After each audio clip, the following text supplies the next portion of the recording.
as I've been listening to some of your other interviews, the very first thing I thought about was Tom's voice has this like vibration to it. And I wondered always whether voice has to do with anything with consciousness, energy. You have a very special voice, Tom. I've never heard that before. But I've also got a special microphone, just like you. You know, I'm not just talking to my laptop or something, which is what you get most of the time. Yeah, no, I'm glad that's what I'm hearing that, but there is something about your voice, and also you're very grounded in the way I observed you. You're engaging with your material. Yes, you've probably answered the same questions many times, but there is like a stillness about you. Well, yeah, I accept that one. You do, right? Is it Yeah. Was it always been like that, or your work and your you know everything you've been doing? I have so many questions. I love the world that you work in. Has that altered your stillness, or where you? I'm sure it has, of It has. course. Yeah. Of course. The Yeah. whole, this is a growing process. We're all evolving. And as we walk down life's path, we grow up, whether even we want to or not. Yes. And if the path is taking you to a place that's of love and caring, then you become more still along with it because you learn to listen. Wow, that's a big one for me. There is definitely I've always found myself whenever I'm passionate about something, when I'm teaching, when I'm in front of an audience, there's more hyperactivity because of that, I guess, energy.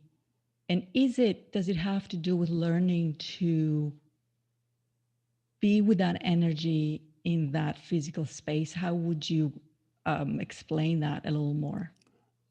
Well, there's a couple of things going on. One is that if you are, say, meeting a new audience, going to talk about a new subject, Mm-hmm.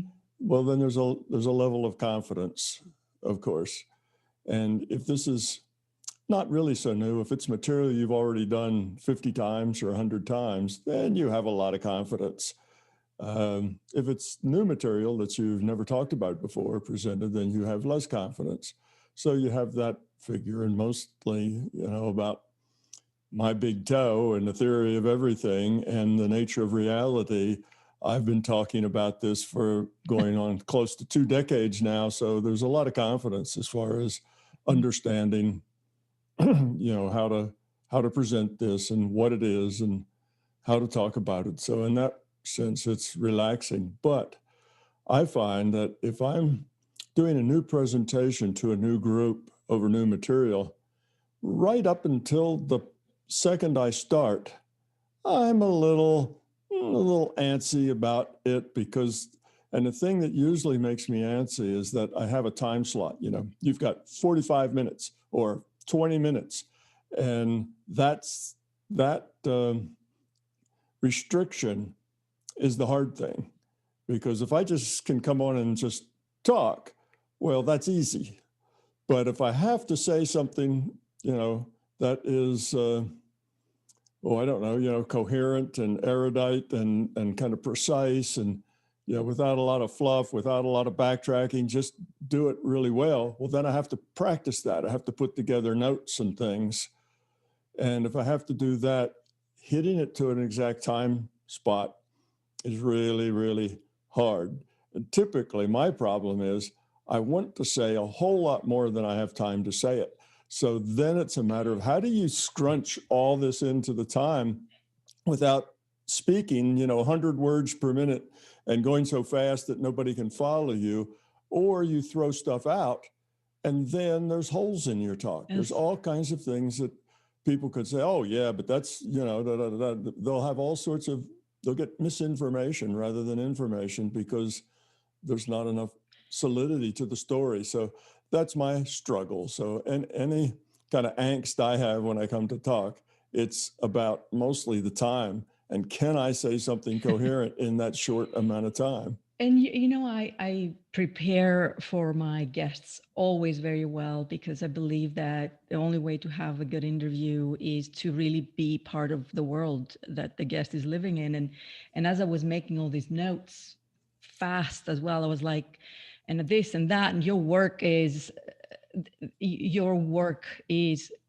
large, maybe not as large as the reality of consciousness that you have discovered, Tom, but it's large. And to contain it and then put it out there in a way that a new brain can process that, understand it, and consider it to be something that they want to investigate more to begin with, is such a huge responsibility. Yes, and it's not easy to do when you have a theory of everything.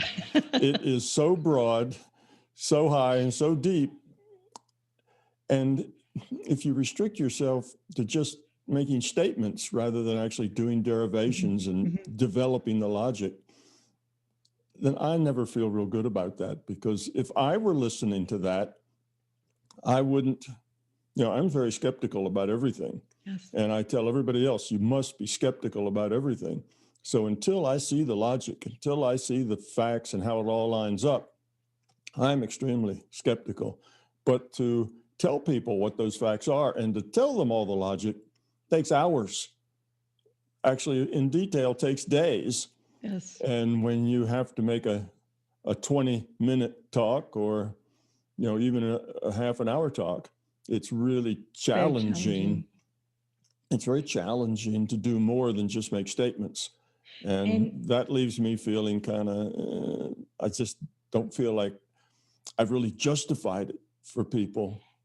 But I can tell why, maybe, and we can start from there. And Bob Monroe, I'm going to call him Bob because you call him Bob. And for me, he was always Robert. And for you is Bob. So I'm going to use that because every time you mention him in your interviews and your work, you always say Bob. And maybe Bob loved working with you because your brain and the way that you stepped into the world of I don't know, remote viewing and astral projection and out of body experiencing. It was probably very analytical and all encompassing. What was his, and I want to try and find questions that you don't often answer because you're not getting asked those questions. What did Bob love about working with you the most?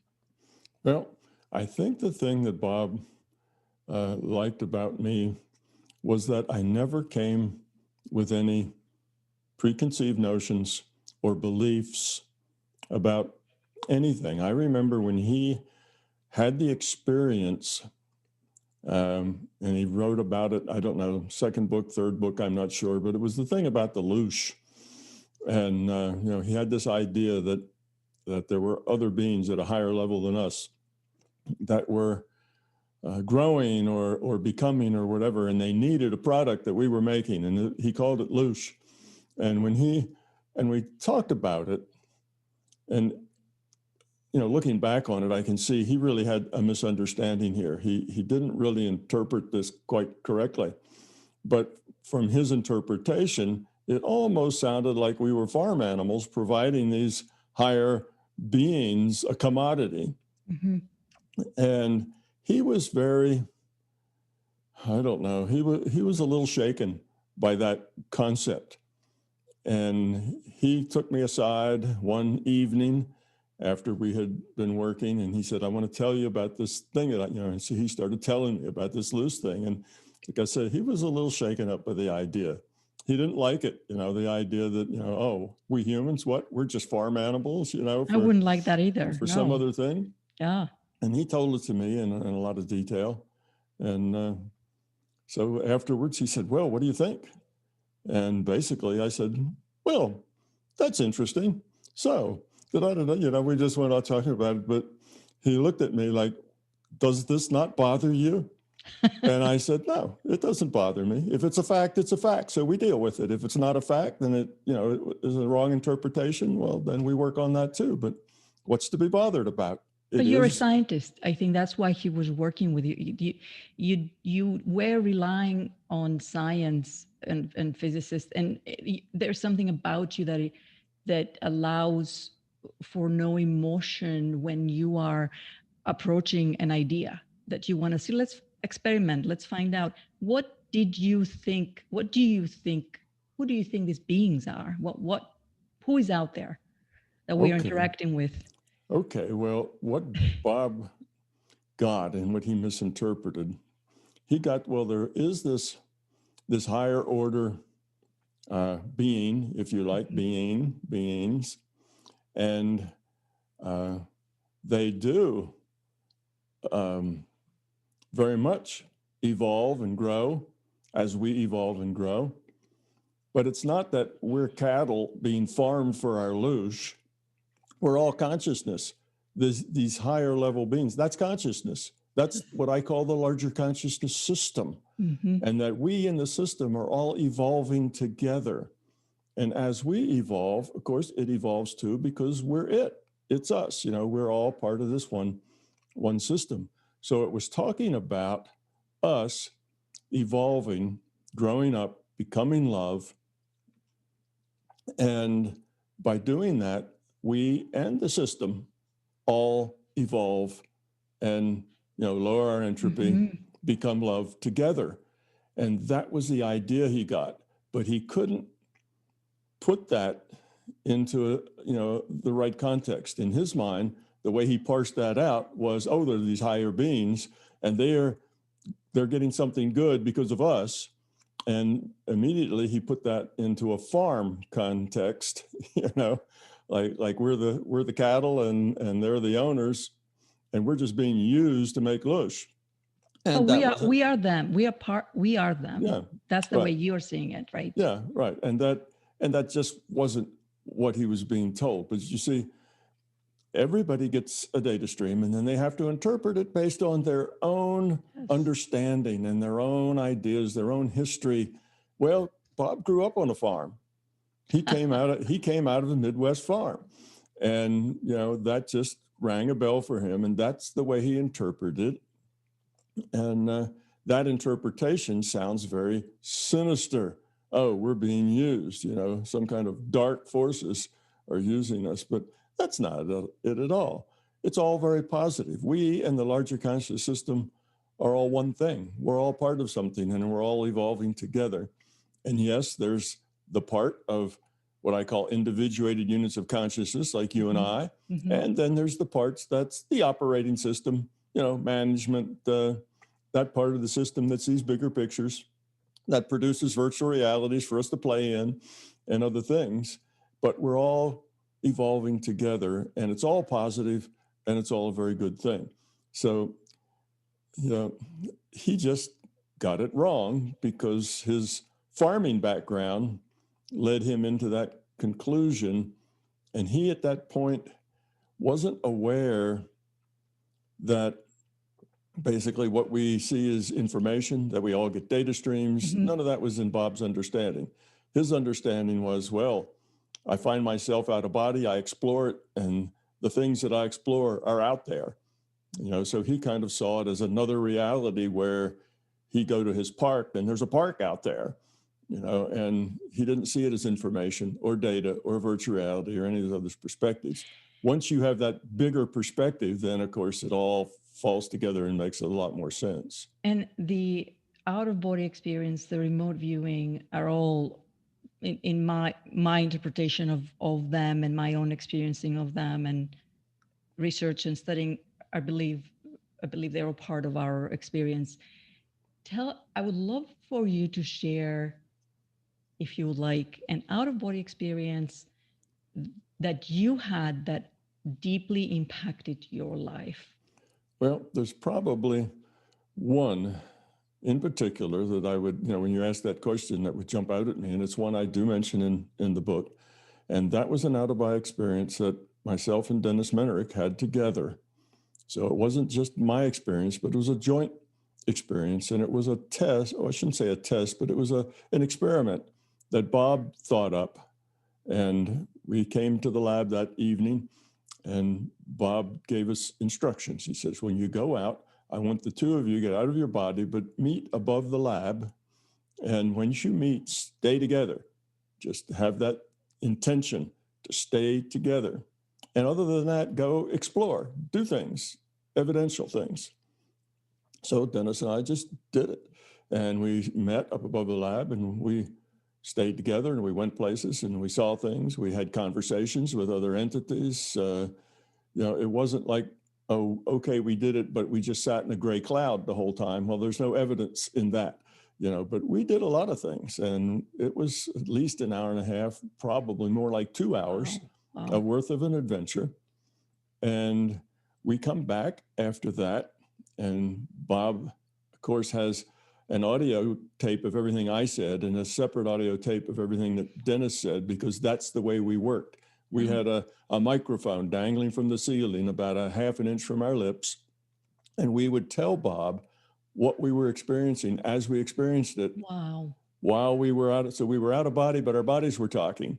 So it was a little parallel processing, but he taught us to do that from the very beginning. Matter of fact, that was part of his methods, that we would do that, because otherwise he couldn't help us. He wouldn't know what was going on in our heads. So he couldn't actually give us much instruction. So that's how we learned to do it. So Dennis and I were there was 3 booths in that little house, and I was in booth 1. There was booth 2 between us, and Dennis was in booth 3. My booth, all the booths were acoustically isolated from one and the other. I mean, if you screamed in one, you would have heard a little muffled something in the other, but any kind of normal, even loud talking, just you wouldn't hear at all. And my booth, besides being acoustically isolated, was also electromagnetically isolated, had solid metal walls that were grounded. Wow. Which is something Bob did just on a whim to see whether that made any difference. So we were just talking at a very low voice, as you might imagine, with the mic hanging over just an inch from our lips or less.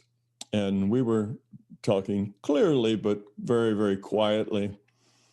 And anyway, so Bob had us back in the control room, and he asked, he says, what do you do? Do you think you were together? And Dennis and I kind of looked at each other because we hadn't compared any notes at that point. We just walked out, and I said, well, thought so. And Dennis says, yeah, I thought so too. And Dennis says, Bob said, well, listen to this.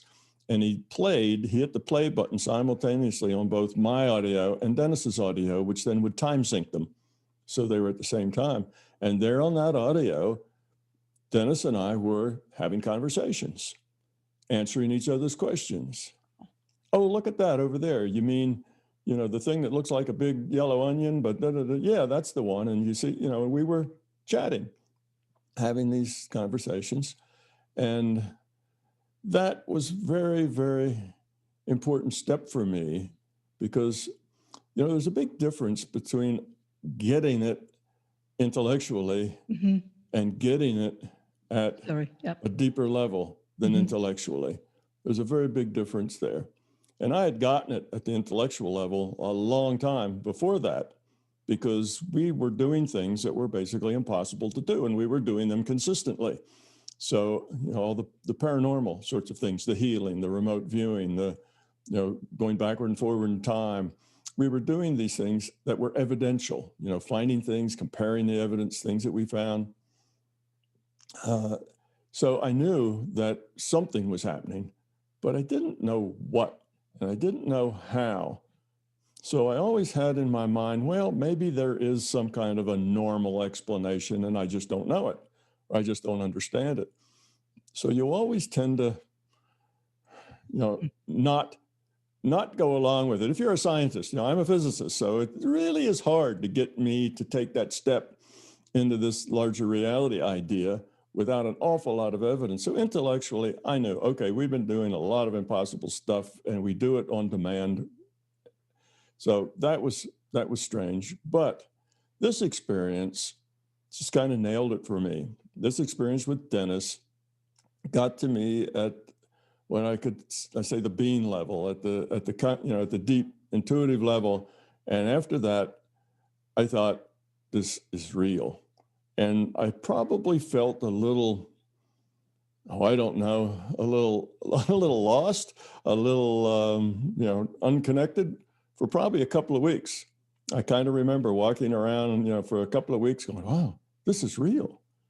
This is actually real. We're just going to these places and we're doing that together, because if you just do it by yourself, well, maybe you dreamed it up. Maybe your own conscious, maybe it was like a daydream. But if you do it with somebody else, two of you are both having daydreams in which you're having conversations with each other. That was beyond being able to come up with some kind of there must be some normal explanation. I just don't know what it is. There was no normal explanation for that. So it is, there's definitely proof for your self, for your brain, for this physical reality experience that we have, that we're looking for proof. I wonder, how do you explain, or what advice would you give to people who, like myself, who have a lot of spontaneous out of body experiences and remote viewing? I would be falling asleep and all of a sudden I'll find myself in a completely different place in a room where I look around and I'm like, oh my gosh, I'm remote viewing. I am in a room somewhere. And then I wake myself up, or I find myself behind a chair, or looking at a city on the top of a mountain. And then I know it's not a dream because I am aware and I'm able to look around literally. Mm-hmm. And sometimes there was a period of time, Tom, that I would find myself in front of a wall, like literally just a wall. And I'm like, here I am again. Why am I here? Why can't I go further? And then I would wake myself up. And it has blown my mind that it happens. And I wanted to know, how do you step inside that spontaneous experience and stay with it longer without it being pulling you back into reality, back here, basically? Well, the key to all of this is basically having no fear.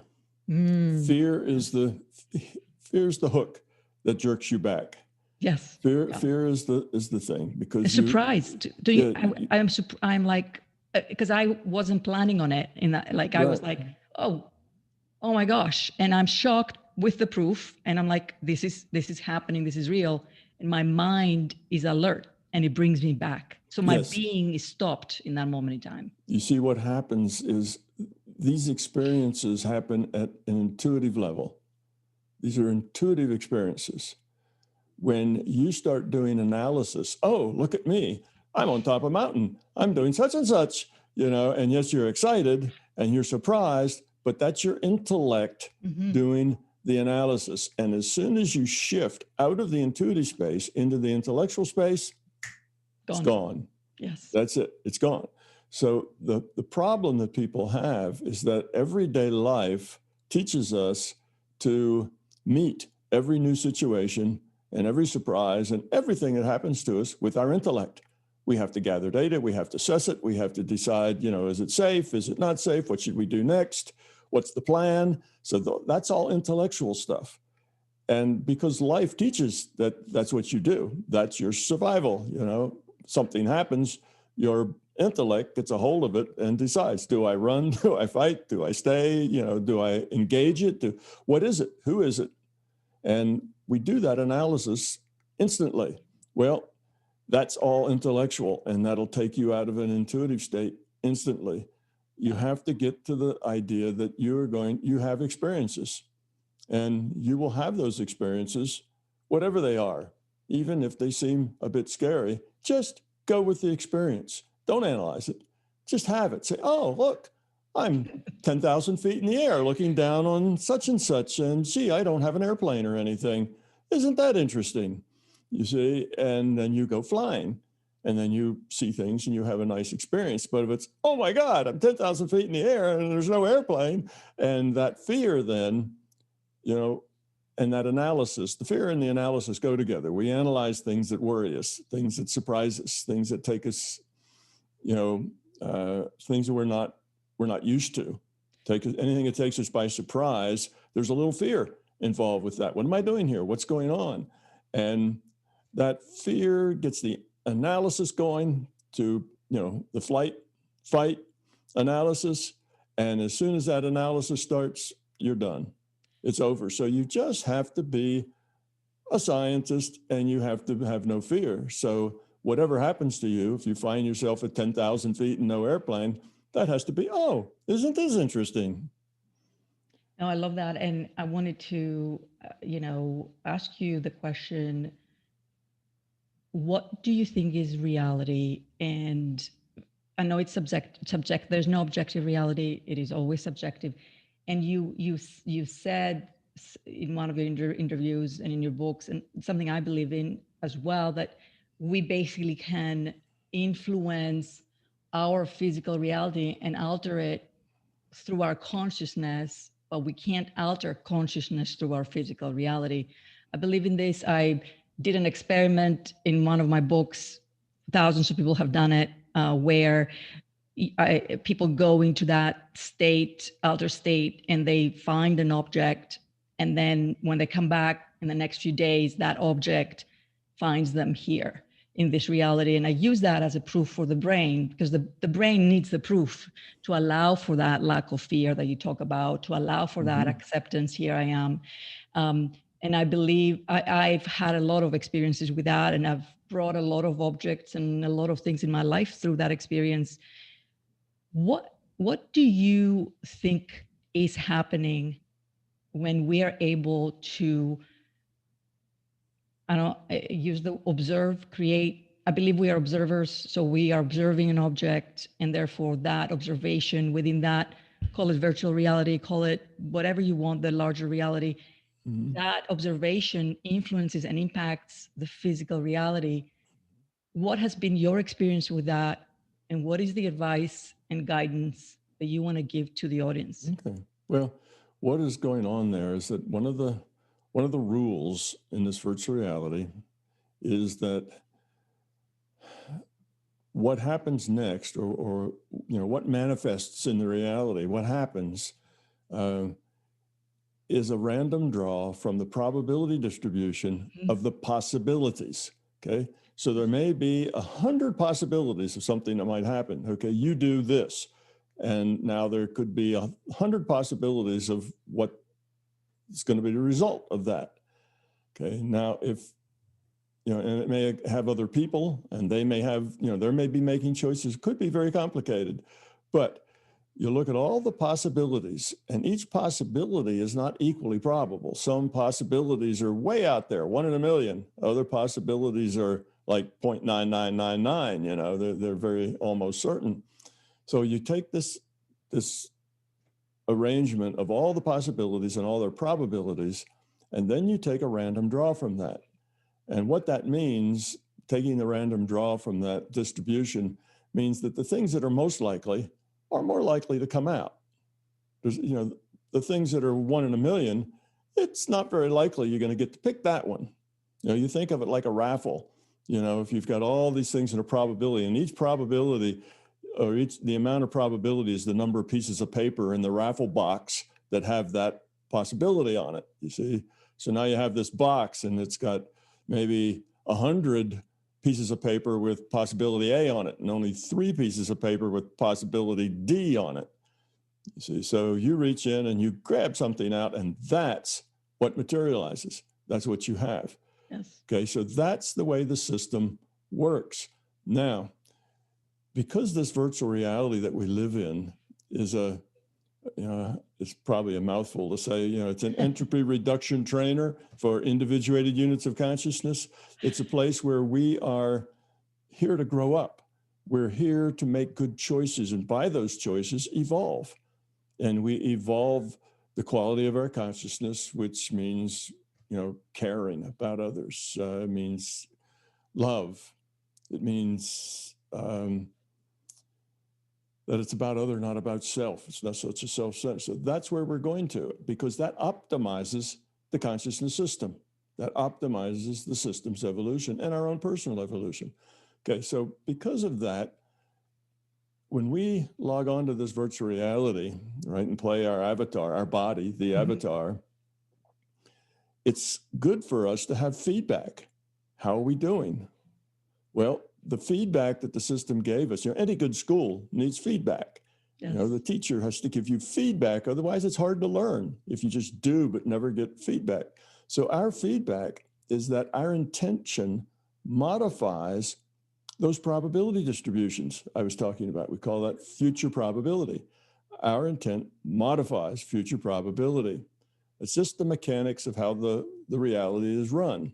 Okay, so if you have an intention that this object will come into your life, or an intention that it will not rain next Saturday because you have a picnic planned, or an intention that whatever, an intention that this lump on your neck is benign, well, then you raise the probability of those things happening.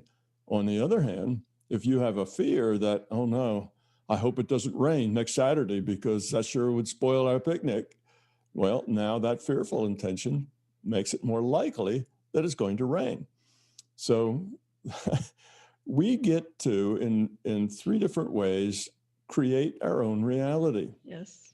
Now, we don't create it always, because we're in a multiplayer game with lots of other people who also have free will, who are also, they want it to rain on next Saturday because they have just planted grass in their yard, and they need it. They need it to rain. And Tom, that is the part that I struggle understanding, and I would love your insight on this.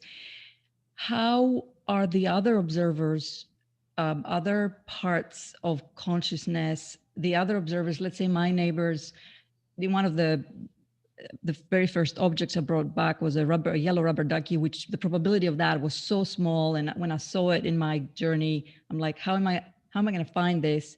I found it. But if I was having other observers believing out of fear that same object was not to be found, how can my observation become more probable than theirs? How does that system work?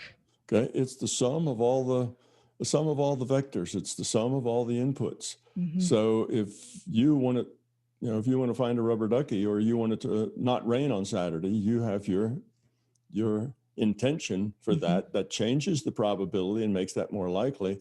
But if somebody else says, no, I don't want her to find that mm-hmm. rubber duck, I'm going to prove her wrong. She'll never find it. Or no, I want it to rain because I just planted grass and I need rain. Well, you sum all that up. So somebody's pushing and somebody's pulling, and which way it actually moves depends on who pushes harder. Is the pull harder than the push? How do you do it in a better way than the neighbors? So okay. How do you change it more than, say, people going the other way? Mm-hmm. Well, there's a few things that make a difference on how effective you will be in doing that. Mm-hmm. For one, it's not about wishing. Wishing is all intellectual, so you throw your penny in the wishing well and you make a wish, and that has no force whatsoever. It doesn't do anything. That's an intellectual thing. So you have to, one, be able to get into this intuitive space, and when you're there, you have to be able to be low noise. Your mind's not chattering and jumping around on 100 different things. It's focused just on one thing. So that's low noise, focus. The other thing you have to have is clarity. Mm-hmm. So you're very clear on exactly what you're focusing on. So it's that clarity, a low noise, which means a quiet mind. And then you have to have energy to put into it. I just use energy. There really is no energy, but energy is a metaphor for something that changes things. So you have to have some oomph behind it. Mm-hmm. You have to really want that rubber ducky. You have to really want that sunny, weekend. So if you really want that with some intent, with some intensity, then that's the third thing. So those are the three things that go together. So if there's somebody else who is just doesn't really, okay, I sure would like it to rain, that's very weak. And you're saying, I really want the sun to shine. I really need that sun to shine because I've got this thing set up and there's no other way to do it. So you're thinking about it all day long for a week beforehand, you see. And other people are just, be nice if it rained. I wouldn't have to water the lawn. But they're not putting a lot of effort into it. So Is that you is that then are more powerful than a whole lot of people who aren't really focused on it. does the observation of the sun shining in meditation, in journeying, and in that other state, would that also increase the probability seeing that sun shining on that Saturday over and over and over thousands of times versus 10 times from your Yeah, neighbor? yeah, exactly. If Yeah. it's anything that helps you put intent on that outcome will raise that probability. And again, if that intent is low noise, very well focused, and have some oomph behind it, then it'll make a lot of difference. If it doesn't, well, there may be 100 people that just casually mention it or intellectually make a wish, and that doesn't carry much weight. It just doesn't do much. So one person who's really focused can make a very big difference. But still, it's just the sum. If there's been a drought and people really want rain, so there's literally hundreds of thousands, if not millions of people who are thinking, God, we really need rain. And they think about that a lot. Well, you wanting your picnic next Saturday for it not to rain will probably be overwhelmed by all the Right. people who would like it to rain, you see. But generally, that's not the case. Most people go through life with very high noise in their minds. Their minds are flitting around all the time with mostly they stay in the intellectual mode, not Fear. in that intuitive space. No. We call that the altered state. That altered state really is get yourself into an intuitive space. So they don't live in the intuitive space; they live in the intellectual space. So all the thoughts and wishes and things they have aren't very effective, and they don't put a lot of oomph into things because, as far as it's just idle. It's just idle thoughts, idle wishes. So it's not much energy put into it. No, and I love that we talk about this, and I love that you have dedicated your whole life in shedding light into consciousness, what is physical reality, what is the non-physical reality that is vast and big, and of course, the one thing that people always talk about is this synchronicity and this experience that is kind of weird and miraculous or unexpected. For example, one of the synchronicities I have all the time, and some days it's actually quite scary because of the precision of it. Let's say I am reading a text on my phone that says paintbrush, and the TV is playing in the background, and it will say paintbrush, and words that are not frequently used. This happens to me all the time, and in that moment in time, I'm saying to myself, "This is not strange. I'm obviously accessing some kind of a data feedback echo of some sort somewhere, and I wonder how that happens. And I would love to hear your thoughts on synchronicity." Well, synchronicity can be caused for multiple reasons. It can be that the larger conscious system is working with you because, as you grow up, you lower your entropy. As you lower your entropy, the whole system lowers its entropy. So the system is motivated to help you succeed in your growing up. And the system will pick people of interest. And people of interest are those people who are sincerely trying to grow up, people who are interested, because there's no point being too interested in people who really aren't connected. Yes. Because it's a waste of time. Even if you do things like these synchronicities, they'll never notice. They won't see any of that. So one thing, it could just be the larger consciousness system working with somebody. Now, you'd say, well, isn't that difficult to get something that you're seeing on your cell phone and something that you hear on your TV, both to say paintbrush within a second of each other? And you think, wow, that must be really difficult to get those two things correlated. But no, it's not difficult at all. Your whole reality is fed to you on a data stream. You get that data stream, you interpret that data, and that is your reality. And if the system wants to put a paintbrush in the data stream that is the TV, It can do that. It can just add that anytime it wants. It's just trivial. It just sticks that little bit of data in there, and boom, you got the synchronicity. And why would the system do that? It's because that then tells you reality is a lot bigger and a lot deeper than anybody thinks. Look at this stuff that happens, and then it makes you want to find out why. It makes you question. It makes you want to build up understanding. So you go research it, synchronicities, and see what Google tells you about it. And it's something that gets you going. So the system will do this just to help kind of nudge you to learning, nudge you to grow. So that's one reason that those kinds of things can happen. And they're trivially easy for a digital system, that this is a virtual reality. Right. It's trivially easy for a digital system to do that. You see, it's not that problem. And let's say that there's 5 people in the room with you, and you point out, toothbrush. You see this on my cell phone? Well, now watch the TV. And the TV says toothbrush. Well, that just means 5 people have toothbrush in there.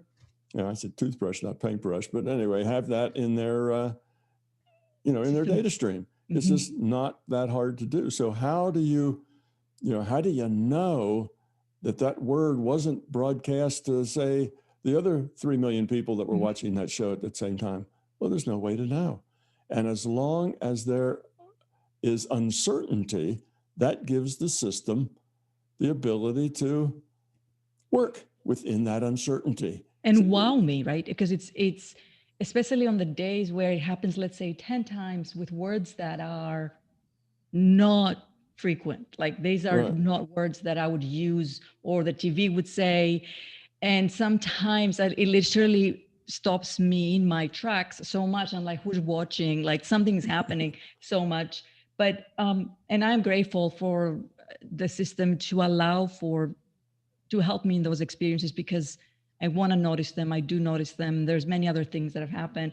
The rubber ducky experiment was my object, and 50 other people in that pilot program had their own objects. But Tom, the rubber ducky, actually, my observation and intention of that rubber ducky spread so much that all the other 50 participants of that experiment that day started finding rubber duckies in their life. This happened in 2016, and in the 5 years now since that experiment, I would say I've had hundreds of people reach out to me, sending me. I'm still getting rubber duckies in photographs. My daughter is on a road trip right now in Utah, and they stopped at a hotel and they opened the window, and she goes, "Mommy, look what's outside my window." And she sends me a picture. This happened 2 days ago, of a car where the front of that car had about 30 yellow rubber duckies. And so the system keeps sending me all these rubber duckies, right? And probably today, after talking to you about it, by the end of the day, there'll be more. And to me, that's, and people would say, so what? You're getting rubber duckies. So what? To me, the fact that I can do that also means that I can do other things. And that's where it gets harder, right? It gets harder to say, I want to give $5 to that charity. Maybe it's easier to give it to the charity than it is to give it to me. And I know you've mentioned in some of your interviews these groups that go to Las Vegas, and they change the dice and they do all those experiments and things, but they give the money away. And why is it important that we operate from that unselfish point of view that allows for that system to work with us in a more powerful way? Well, the reason is that, again, the system is interested in our evolution, that we evolve positively toward caring, toward love, toward about other. It's not interested in us becoming more self-centered, more grabby, more egotistical, more arrogant. All those things are the negatives. It doesn't want us to do any of that. So the system helps us, nudges us to learn, to grow. And it doesn't help us, and it can even get in the way if we are trying to go the other way, de-evolve, become more arrogant, become more ego. So if you are going to use your intention to help you win at Las Vegas, and you're going to give that money away, or you're just doing it to see if it works, and you're not trying to win $1 million. If you walk away with $20 or $30, well, you've proved your point, or whatever, then the system will go along with that because that's helping you grow up. But if you're saying, wow, look at that, okay, I know how to be rich, I can get as much money as I want, well, that's just ego. It's all about you. It's self-centered, you see, and the system doesn't support that. Wow. So the system, here's an example of it. There was I read this, so I can't vouch for it 100%, but there was a person who was very good at using his intent to remote view and see things in future probabilities. And he demonstrated this multiple times, I think something like 4 or 5 times, where he predicted the correct lottery number. So he predicted the number, but he never bought a ticket. He just predicted the number. And he'd put that down, he'd write it down, I think he'd give it to somebody, they'd put it in a safe or something to make sure that was, didn't get changed. Then the lottery would announce it, and they'd bring it out of the safe and say, oh, look, he got the number. And he could do this several times in a row. So then he said, well, I'm going to predict a number, and I'm going to buy the ticket.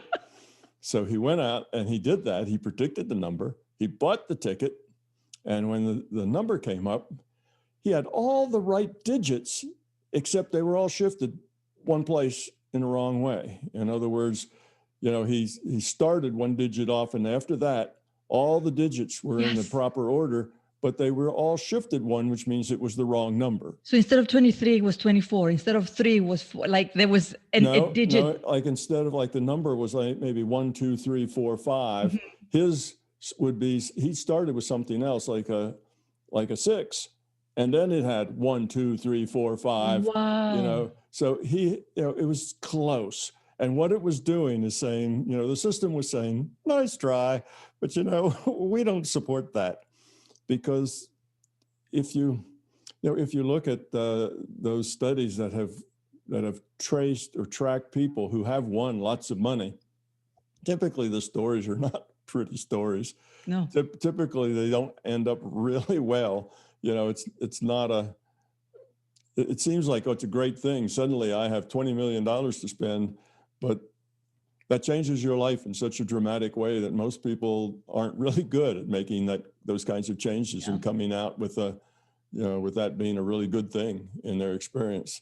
So it tends to make people more self-centered. It tends to make them, not as focused on others. They have power now, and they get to use that power. And there's lots of people that want to help them use that power. They get taken advantage of, and on and on and on. So it's not a good thing to do. So in general, the system does not support that sort of thing. So if you're trying to, use your intent to make the probability of winning in Las Vegas, higher so that you will end up a winner, then the system isn't going to support that. They may support it and support it and support it right up to that last time where you say, okay, I'm at a double or nothing, I'll bet it all, and you get nothing. It's amazing. It's amazing to think of it like this, but I totally agree. And I wonder I have a couple of other questions that are really important. And I know the reason why I'm asking these questions is because of the way you have spent decades exploring, researching, studying, and experimenting with reality. And Tom, I respect your work and admire you so much. And I was so excited to talk to you today and ask these questions. And the next question is, what do you really think happens when we die in this reality, when we exit the hologram, when we exit this part of when we leave our avatar, to use your words? What happens? What do you believe happens when we die after all of your research and experiencing? Okay, well, it's real easy. Did you say it's easy? That's easy, yeah. I love that. That's I easy. love it. Well, sometimes when I explain this, people ask me, well, how do you know? How do you think you know? Why do you think you know this? Well, I have, Bob taught me, and it turns out much earlier, even when I was a young child, I did out of body. Mm-hmm. And then I got serious about it after I already was, a graduate student in physics working on my PhD. That's what I was doing when I first met Bob. And in any case, I studied how things worked. I learned how to go out of body on demand whenever I want to do the things I wanted to do. So some of the things I did was go with somebody who's dying and just go with them and see what happens. Watch them, hang with them, just like dentists. We were to stick together. Well, you just stick together and you can follow that person and you can observe what happens. Also, I was given a job to work in what I call the transition reality, which is where after you die, you end up in another virtual reality. Not this virtual reality, but a different virtual reality. And that's what I call the transition reality. And basically that gets you prepared to transition from the last avatar into the process of getting another avatar. So that's kind of the transition. And I worked there, I don't know, probably every night for a month or two. It's just as soon as I close my eyes and, exit, gone, go to work. And I'd spend the night there in that reality. And I did that day after day after day. So then I saw it from the other side as the people entered this transition reality. And, I can go back into my own memory and look at my own transitions. That history is all recorded. So I can go back and look at the transitions between lives. So I've looked at it from different perspectives, which is where my information comes from. Most everything I say is first-person knowledge, first-hand knowledge, not out of theory, but just out of my own experience. And I could never have come to the results and conclusions I did if I wasn't able to go out of body on demand and do it over and over and over again precisely. Because if I have some sort of an effect, so I remote view, now I can go out of body again, but do something, just take a variable, any variable, and change it a little bit. How does that affect the result? Well, change the variable a little more. So you can change variables one at a time until you eventually build up an understanding of what affects what. And, how does it work? So it's just like science is done anywhere. Yes. You just have to be able, it's slow, it's repetitive. You have to repeat things because anything may have just been circumstantial the way it happens. So you have to repeat it. The repetition, has to give you consistent answers. You have to vary one variable at a time. Same way science is done everywhere. And that's how I figured it out. So let me go through the process. First of all, I'll have to tell you who we are. We are individuated units of consciousness, okay? And we log on to a virtual reality. And the way we do that is that we take what would be the thing? We make a partition of ourselves, okay? We're consciousness. Consciousness is an information system. Consciousness is about awareness with a choice. That's all about information. So here we are, this individuated unit of consciousness. We partition a piece of ourselves off, and that partition, we don't give it all our memory. We don't give it any of our memory, but we do let it have our quality of consciousness that we have earned, that we have evolved to at that time. Wow. So this little piece of us, which is nothing but our quality of consciousness, our potential, if you will, for evolution, because every time you evolve, it's a little easier to evolve more. If you disevolve, it's a little harder to evolve. It's that sort of thing. So you take this partitioned off piece of you. I call that a free will awareness unit. That's actually what logs on to the avatar. Now, the avatar at this point is, a baby, maybe still in utero, maybe not. It's whenever the free will awareness unit would like to start experiencing those experiences. Well, when it does, those experiences the free will awareness unit has are its only experiences, because it didn't come with any of its own. So it very quickly believes that it is that infant, it is that person, because its only experience is being that person. You see, so it's completely 100% in its mind, that's who it is. You think you are your body. You think you are your avatar, because that all your experience is the experience of that avatar. All right, so the avatar grows old and dies. When that avatar dies, then the boundary between the IUOC, individual unit of consciousness, and the free will awareness unit starts to come down. That partition starts to come down. And that free will awareness unit basically just goes away, disappears, because the partition's taken down. Now it's the individuated units of consciousness. Now that doesn't happen in an instant.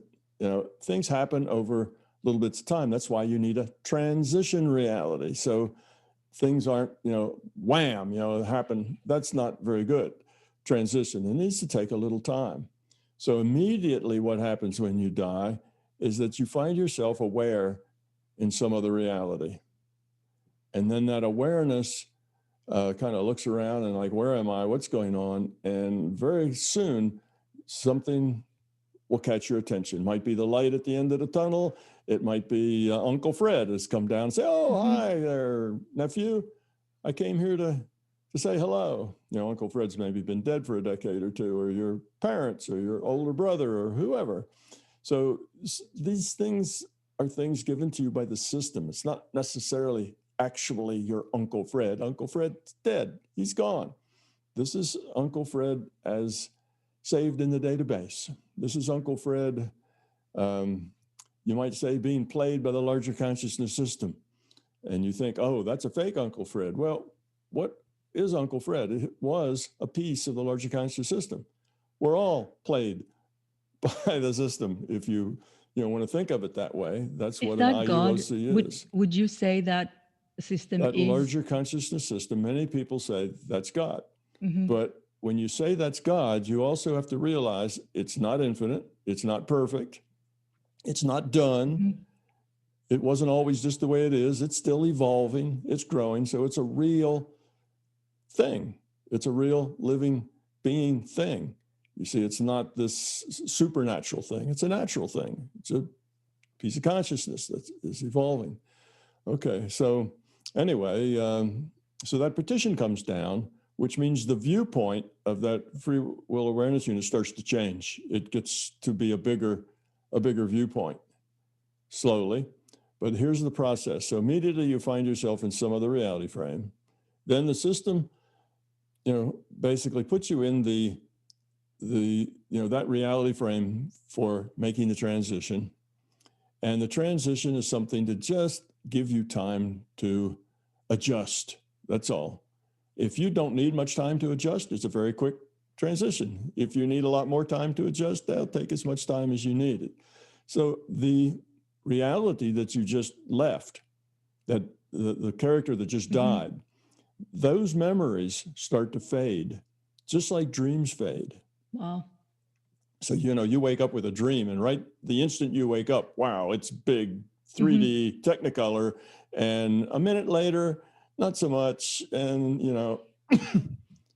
3 or 4 hours later, you can kind of pick the stronger pieces out, and eventually it just kind of goes away.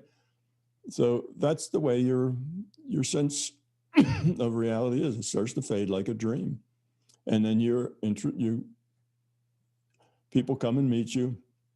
You're distracted. Oh, go stand over there in line. You're going to matriculate in and see that lady. She'll know what you're supposed to do next. Well, there isn't anything really you're supposed to do next. That's just to give you something to do that's non-threatening, that lets you just relax and let go. And is there, please drink water. And my very young first husband passed away of colon cancer at age 35. And about 2 days before his passing, he was talking to me when lying down in bed in hospital. And he said to me, you know, I can see people in this room that are both dead and alive. I know here's our friends who are alive, but I can also see people who are dead. And my husband was an atheist. So for him to see just 48 hours before he transitioned into the new reality, this experience. So um, can these consciousness avatars bleed in, I guess, to this reality to take the person through it even before they die? It's not so much that there's something, other beings that are bleeding in to take the person. We kind of make that up because it sounds like a good story. Yes. But the system is giving them this viewpoint. They are seeing their data stream. Their data stream contains dead people now. And that's starting to relax them, to let this process of dying go. So they're not so fearful as they enter the process. So yes, the system will give them help to make the transition. And not everybody will see dead people before they die, but a person who is open to that will. Okay, so that happened. All right, so let's finish the process. So you begin to forget your reality. It just begins to fade out like a dream. And then you meet Uncle Fred, and then Uncle Fred says hello and whatever. Oh, but Uncle Fred has to go. He never hangs around too long, just enough to get you an introduction and just enough to point out where to go. And then you go over there and you get in that line and you start to relax. And eventually you get to the point that you think, well, gee, I'm kind of just standing around. Nothing's going on. You know, what's next? And you get the idea, well, you know, another experience, another lifetime is next. What would you like to do? What do you need to work on? And depending on how you answer that question, if you say, oh, well, I thought I was done. I think I'm almost perfect just the way I am. Well, if that's the way you feel, then you probably will get a life review, which will show you flying off the handle, you know, you being self-centered, you being arrogant, and so on, so that you can understand more of what it is you need to learn. But if you answer that question of, well, you know, anger management's been my downfall the last 3 times, and I know I didn't do so well this time either, so I really need something that's going to help me work on that, then you probably don't get the life review because you already kind of have a sense of where you're going and what you need to do. Then the system will pick a spot for you. You don't know enough. You don't have enough information to really pick a spot yourself. The system has the big picture, and it picks out a spot where the probability is that you can succeed. It looks like it's not too hard, not too easy. Too easy, you don't learn much. Too hard, you know, it's difficult to succeed. So they try to find something that will kind of work, and you get to agree to it. If you can say, all right, I'll take that, and then off you go. Now, what happens is your individuated unit of consciousness makes another petition, another free will awareness unit, only quality, not memory, and it logs on to wherever the system tells you to log on to. And now you have another lifetime. So that's kind of the process that happens. All right. So is it like simulation theory, or is it the soul, which is more of a, I guess, is that the human translation of what this process you just described, that we need something more meaningful than that? So let's say that when our loved one leaves this reality and goes off and forgets about this reality, do you believe that we find our way to that consciousness again and again and again? Do you believe that we do? And you know, thousands of people are going to listen to this conversation, and a lot of the community that is the community that this goes to are many people who not only want to believe that we continue on with this whatever version, but that they're trying to find the meaning behind this experience, and can we meet them again? And I know I'm asking from a human Christina this question, and I understand I'm asking from this avatar. I'm asking from this physical experience, because when I have my journeys when I go to have all these other experience, I have access to everyone I've loved. I have access to the place outside of time. I can go and do and be anything. So the question I'm asking, I understand it comes from this reality, this physical reality that we are experiencing through our avatars. Um, so to answer it with that in mind, what is, do we ever meet again? Okay.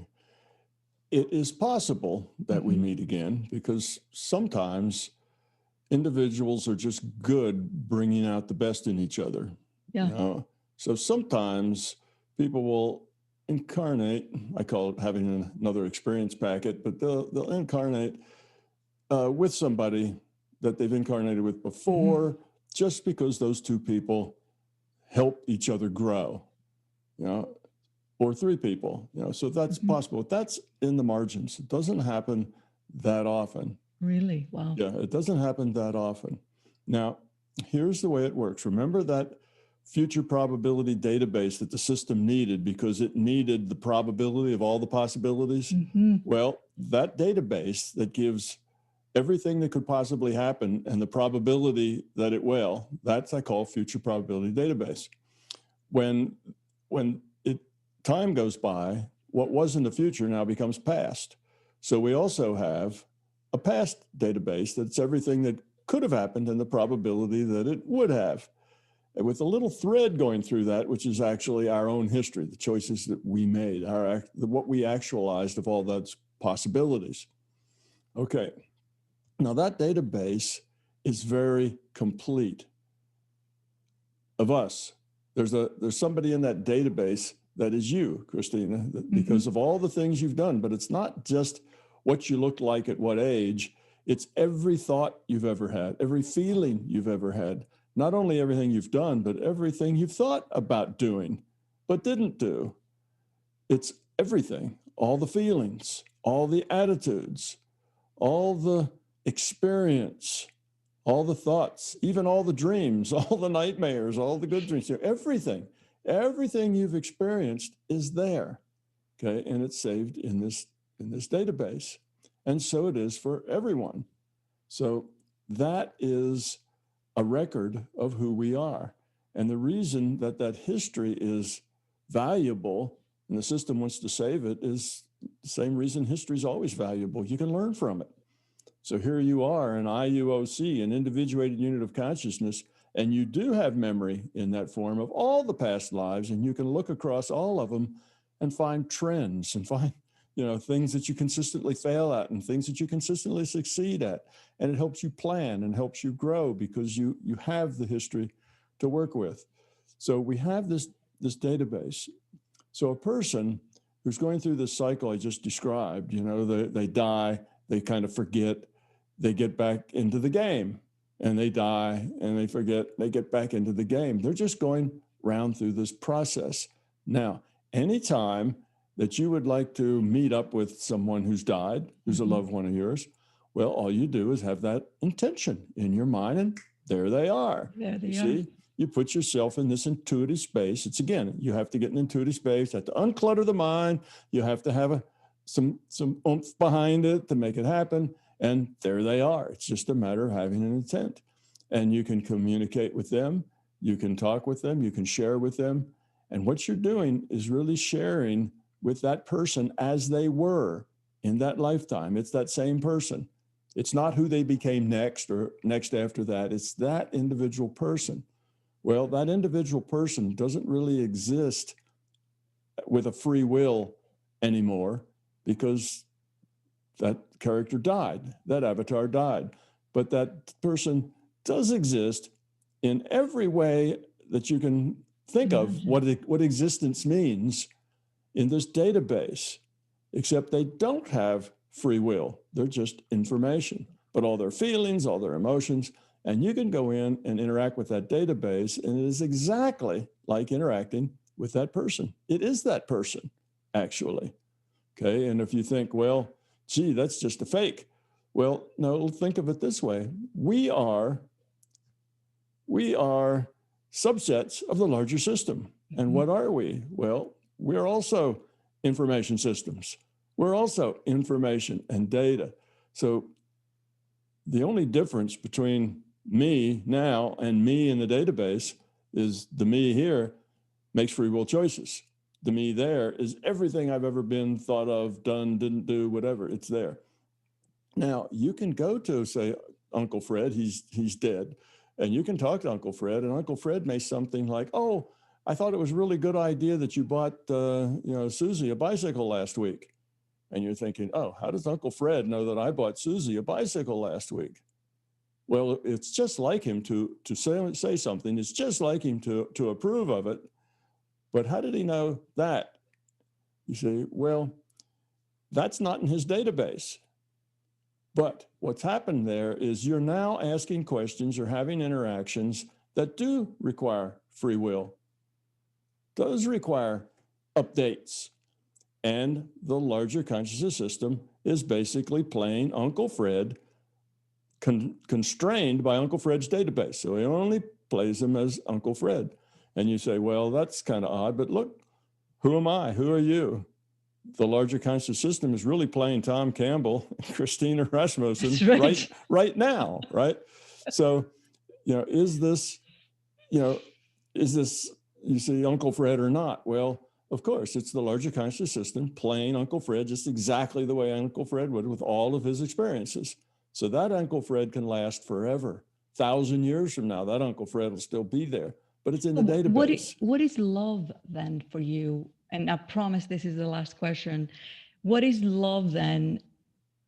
If this is a data system, and I agree there is data here, and if this, main source of the data kind of outsources the avatars and connects them to specific points, just to paraphrase, and I hope I'm paraphrasing it right. What love's got to do with it? To ask that silly question, and why do I always say love transcends time and space. In other words, love this memory doesn't transcend. We will lose the people, the avatars, the connection, but I believe something else continues that is able to travel outside of time and space. Do you believe that love? How does love connect to the data? Okay. What is love? Okay, good. This consciousness system, with all of its individuated units of consciousness, form a social system. Basically, a social system is a bunch of beings with free will who interact freely with each other. When you have a social system, you lower the entropy of that system, or you evolve the quality of that system through cooperation. Everybody cooperates with each other through caring, through being aware of other people, trying to be helpful. What can I do to help? Not, how can I use you? It's how can I help you? Okay, so we have that, and I call that the love side. Now, take a social system where that's not the case, a social system where everybody's out for themselves. Okay, so where it's self-centered, not other-centered. If it's self-centered, then there's not much cooperation because everybody's looking out for number one, and they don't want to give any advantage to number two, you see, and they tend to group up in little mutual defense packs to war with each other and so on. So to make that really short, that's the fear side. Okay, with no fear, if there's fear, there's no trust. If there's no trust, there's very little cooperation, and so on down. So you have the love side and the fear side. Fear de-evolves. Love lets that social system evolve to be as much as it can be. You take those people, whatever resources they have, they will optimize they will optimize what they can do with those resources for everyone, because they care for each one. That's the love side. So here we have consciousness. Consciousness is an information system. Information, I guess I'll have to tell you about the entropy thing. Information, evolves. An information system evolves by lowering its entropy. Lowering its entropy creates the information. If you have an information system and all the bits are random, there's no information in it. Everything's random. Randomness means no information. If you order those bits, that creates information. And if that information is useful or has meaning or symbolizes something, then That order is valuable. It's lowering its entropy. Entropy is a measure of disorder. So completely random, high entropy. Order the bits, make something meaningful. You've lowered the entropy. All right, so you now take this bunch of people who are going to care about each other. They can minimize the entropy. In other words, they can lower the entropy such that everybody wins. It's an everybody wins kind of a thing. Whereas on the fear side, a couple of people win and everybody else loses, is generally the way it tends to work out. So love is the direction in which a consciousness system evolves. When I say the consciousness is evolving, it's becoming love. It's a social system. It's a social system. Lots of IUOCs interacting with free will. So the system evolves by caring, by sharing, by having compassion, by having empathy. It's about other, not about self. So that's the line of evolution. So the whole system evolves. That's the loosh. You see, that's the caring. We care. It's not just about us. It's about other. So because of that, the whole system tends to evolve. So that's what love has to do with it. Love is the direction of evolution of a consciousness. And so what is love? Love is the nature of a low entropy consciousness. There's a technical definition for love. It's the nature of a low entropy consciousness. It's about other. It's about caring. And that's how you tell if you're doing something in your own mind and is it about other, is it about you? If it's about other, then that's good.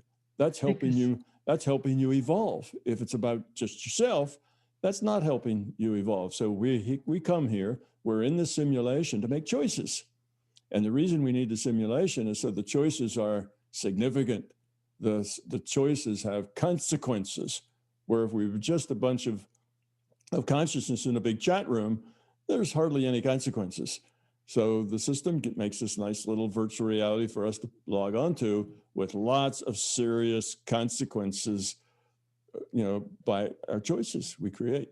So anyway, so that's why love, that's what it's about. So love is your purpose. Love is your point. Why are you here? It's to become love.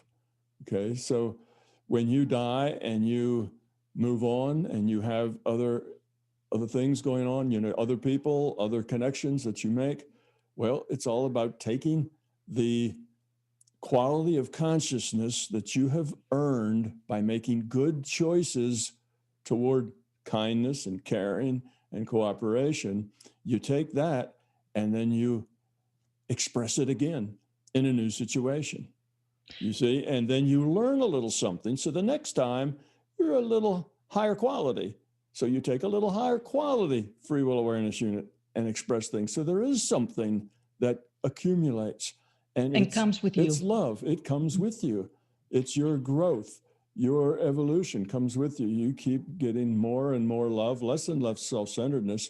And that just keeps progressing because the whole system is evolving toward love. So that's how that works. And see, that's why getting interactions with other people, it's not so much that, these were my loved ones and I need to see them again. It's not really the point. The point here is growing up. The point here is evolving. And you will evolve when you are in a situation that's full of rich choices with meaningful results, meaningful consequences. That's what you need. That's what's important. You see, so that's what we get. And all of those are very significant. Now think of it in another way. If our point was just to hang out with the people we loved, okay, let's say I've been through 10,000 incarnations. And in those 10,000 incarnations, I've had, let's say 12,000 wives, 30,000 children, 15,000 best friends, et cetera, et cetera. Now, if I hang on to all that, do you see how impossible that gets? It is impossible. It gets really, really impossible, you see? So it's this doesn't work out so much that way, because what we really need, it's not about hanging on to what you've got. It's about growing, becoming. So what we need is a bunch of new choices to make, new situations, new ways of expressing ourselves. And we don't do that by always being with the same people. You do that by diversity. Diversity is a wonderful thing. So you want each life to have the diversity that gives you new choices, new experiences, new things, new ways to learn, new ways to express yourself. You don't want to be in a rut. Okay, we've always done this and we know how our relationships are because we've incarnated 100 times together. All right, I know you, you know me, and we'll just, you see, that's not effective for growing up. That's getting rid of diversity. That is sameness. Yes. You don't want sameness. You want diversity. You want to be challenged with new things, to explain yourself, and new people and new situations, and it all needs to be different.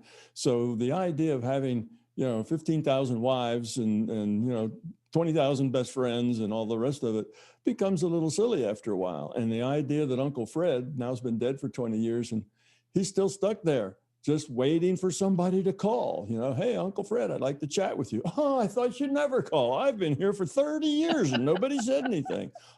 It's really boring, you see. So none of that really makes sense. I mean, again, what do you do for forever? Learn to play a harp on a cloud. And you just hang out waiting for a call. Well, what about those people who died 500 or 600 years ago? How many calls are they getting? And they just go on and what's the point and what's the purpose? So you see, once you look at it as a system and as a process of growing up, then you realize that, I know a lot of people are upset with that because those loved ones, they want to be with them forever and forever. But the system really isn't about finding sameness in forever. It's about growing up with new choices and new challenges. And loving others, like you say. And loving others, caring in new situations all the time. That's how we grow up. So that's how it works. And it's not, yes, you can still talk to your dead Uncle Fred, and you can convert with him, your husband that passed. You can chat with him and talk with him. And I have. And and they can stay with you just as much as you like. And everything about them is there. Yes. Everything about them is there. And even if you get into current events conversations, the system will do that too, because you will get all the things that they would have said, you see, because everything they have ever said is there, making that form. So it's available to you. You want to look at your past lives? Well, it's all there in the database. You can find those past lives. But those past lives don't just keep on making free will. It's not like reality goes on, 100 years ago, all those people are still chugging away, still selling the same newspapers. It doesn't work like that. It doesn't compute, doesn't make any sense. I think the thing that you said that I have never considered in this way before, even though I know we live in an infinite system experience, when you said, what if you've had 12,000 partners, husbands, wives, how do you, the concept of that just shifted everything for me. And I never thought of it in that way, because in this avatar, we think of the one and only, we think of this experience. I want to say that I have talked to many extraordinary people like yourself, but this conversation, and I have never said this conversation will stay with me forever in this life. And if you've had 10,000 significant others, then you're going to have 30,000 children who you love just so totally. Oh my gosh, dearly, right? You see, yeah. So we got to add those too. It's amazing to and think like probably that. Then 100,000 grandchildren or so, maybe 200,000 grandchildren. You can't deal with that. And of course, we want to keep those loved ones that we know now from this experience.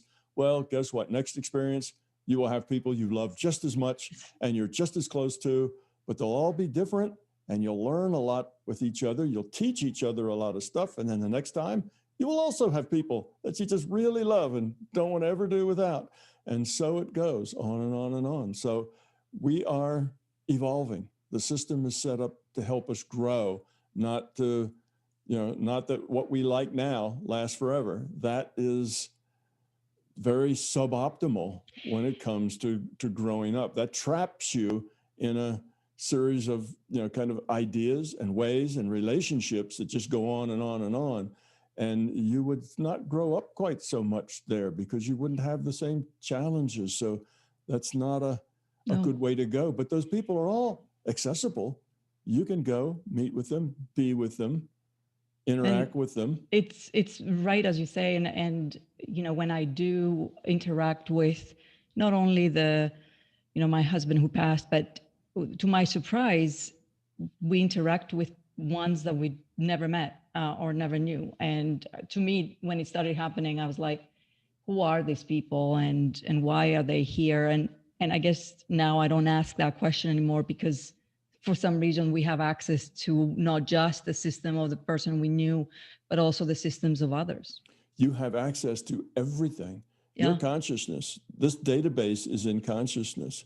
You have access to all the database.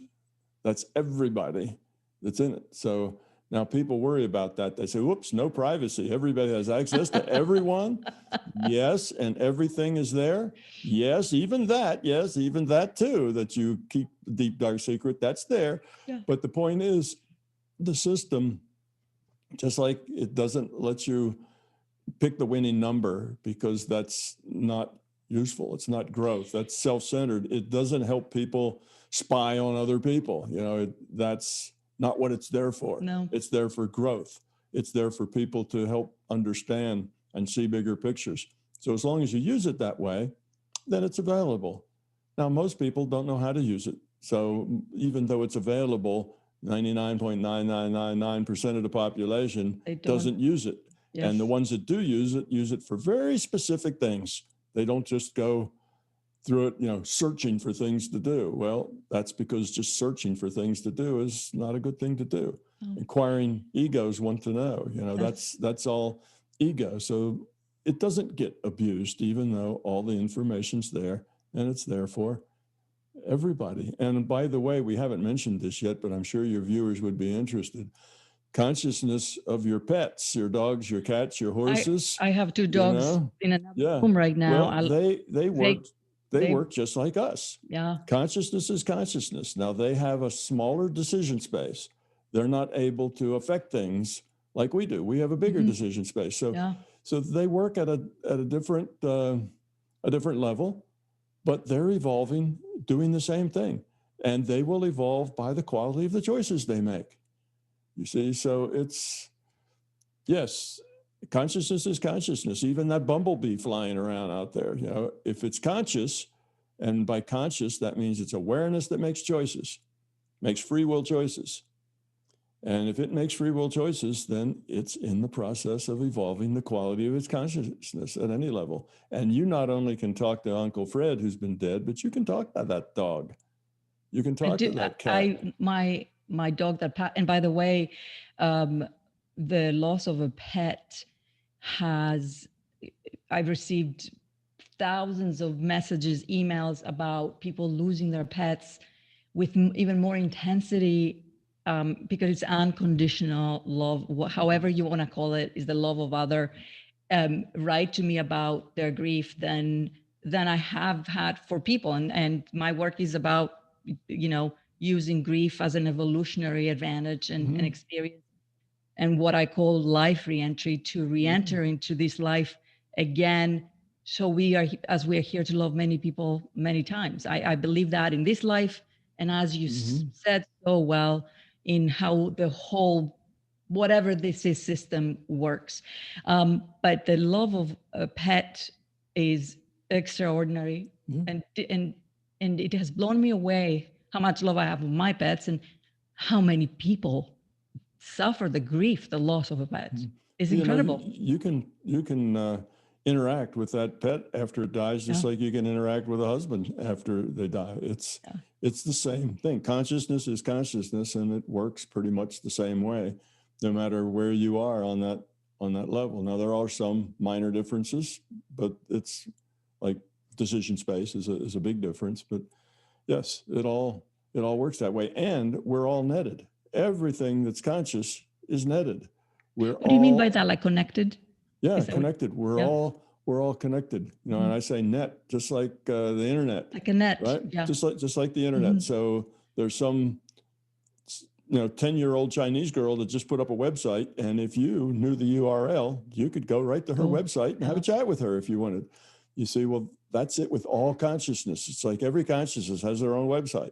Every consciousness is on a net, and we can connect with people and disconnect with people just like we can on the internet. You know, we can put in their URL and communicate telepathically with them, connect, get feelings, get empathy, know what they're feeling, know what they're thinking, know what they're, we can do that on that net, or we can turn that off so that we don't get that. And we turn it on and off with our intent. So, sometimes empaths, they're natural to turn it on, and they have it all turned on.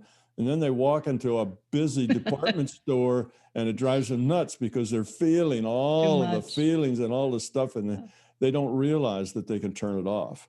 But you can selectively turn it off by groups or by individuals so that you just get what you want to get and you don't get any more. And it's important to do that for our avatar's sanity, being sane in this. Sure. Tom, where can people find you? We will put the link to your websites. And how can people do your work, your workshops? Tell us how people can, what should they do if they go to your website? Well, they can go to my website, which is www.my-big-toe.com. So it needs the hyphens. There they will find links that will take you most everywhere else. But one of the links will take you to www.mbt-events, which is the website that does my scheduling. That's Donna and Keith Warner, and they do all my scheduling and planning, and they will have out for the next 2 years, where I'm going to be and what I'm going to be doing and that kind of thing. So you can go there. And I have literally thousands of videos on YouTube.